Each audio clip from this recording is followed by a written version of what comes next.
Hello, আসসালামু আলাইকুম। সবাই কেমন আছেন? আশা করি সবাই ভালো আছেন, আমিও ভালো আছি। আজকে নতুন একটা রেসিপি নিয়ে আসলাম। আজকে রান্না করব আমি লাউ খোসা সিম আলু দিয়ে ভাজি।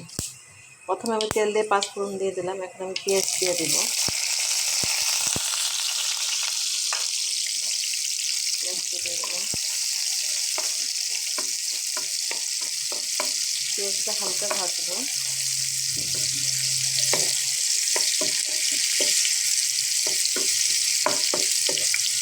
যেহেতু শীতের মৌসুম, এখন সব ফ্রেশ ফ্রেশ সবজি পাওয়া যাবে।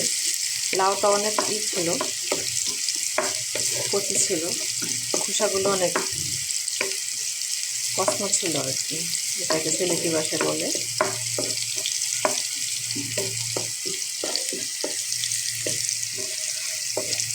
এখন পেঁয়াজটাকে ভালোভাবে ভাজার পরে কাঁচামরিচ দিয়ে দিব এখানে।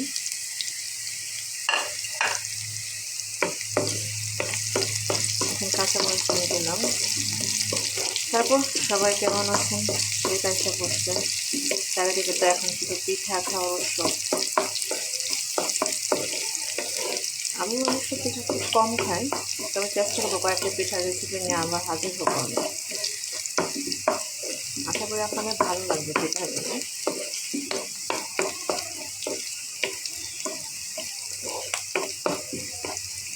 এখন আমি পেঁয়াজগুলি ভালোভাবে ভাজার পরে অল্প পরিমাণ হলুদ দিয়ে দেবো।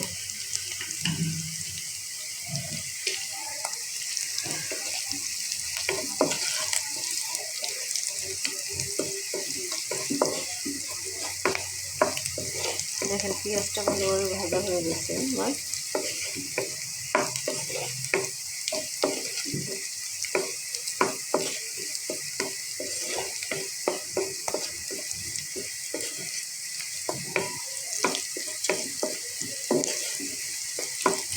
তারপর সবাই কেমন আছেন? সবার দিনকাল কেমন যাচ্ছে? সবার বাচ্চাদেরকে পরীক্ষা শেষ। আমার বাচ্চা কালকে থেকে পরীক্ষা শুরু হবে। সবাই দোয়া করবেন আমাদের একটা ভালো রেজাল্ট করে।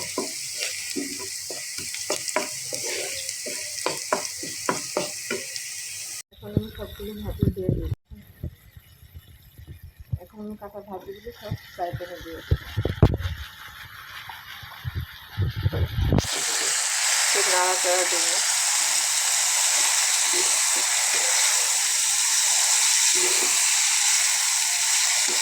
সিলেটে সবাই খুব খায় এই শীতকালে আসলে লাউয়ের খোসা দিয়ে, লাউয়ের বিচি দিয়ে ভর্তা খায়, লাউয়ের খোসা দিয়ে ভাজি, সিম, গাজর, আলু এগুলি দিয়ে ভাজি করে।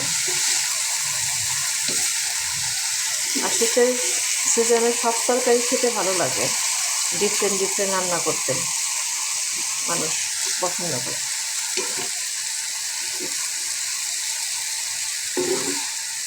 দেখেন ভাজি দিয়ে হয়ে গেছে।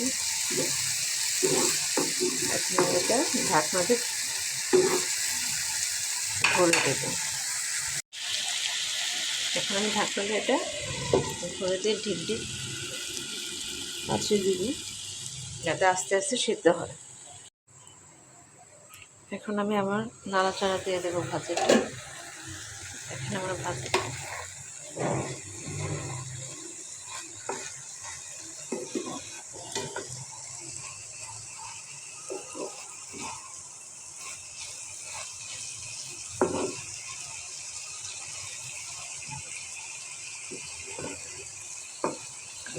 আজকে আমি আবার নতুন দুটো আচারের রেসিপি দেবো। আশা করি সবার ভালো লাগবে।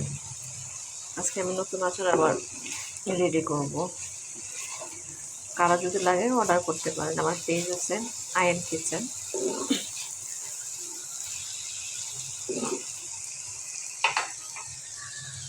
থেকে